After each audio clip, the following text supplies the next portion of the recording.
So I was out at the shop today and shot some video on the car, but I forgot to turn the microphone on for part of it. We're getting ready to do the front end on the car.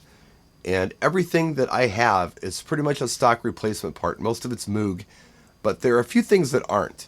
For instance, I did pick up these GT springs.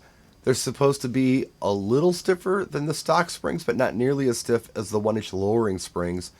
Supposed to improve your handling and give you roughly, I think, a 5/8 inch drop from stock, but I don't know, we'll see. Also, I had picked up these Scott Drake spring perches, and as you can see, they don't move very freely. It's a real hard rubber bushing in there. So I went ahead and decided to upgrade to the open tracker spring perches. As you can see, it moves very freely. This is all ball bearing stuff. It's supposed to give you a much smoother ride. So as far as I can tell, everything, springs, control arms, ball joints, tie rods, you name it, they're all original. I know the pitman arm is really loose on this thing, so it'll be nice to just go in and replace everything. In the meantime, what I've done here is added a Monte Carlo bar just to help keep things stabilized. Not because I'm going to hot rod it, because I'm trying to avoid any stress here on the shock towers.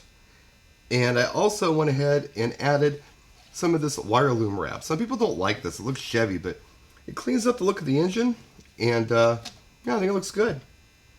So I did go ahead and replace the mirror. The old one was flopping in the wind. I'll keep it just in case, but that ball joint was kind of gone on it, and it looks nice, so that's new. Now my daughter came in a couple weeks ago and did this leather wrap steering wheel for me. I really like this. It feels good. There was an old, I don't know, like a foam thing with holes in it on here, and it's nice to have the update. It feels good, and it's nice that my kid contributed. She even touched up Ford Mustang here in the letters on the horn button. I can't remember if I showed anybody this or not, but I did a quickie on the door paint.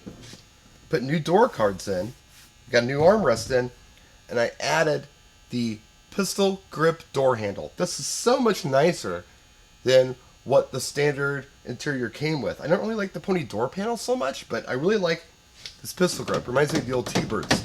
T-Birds had them too. This one's a little different because instead of being wood grain, it actually has a leather insert.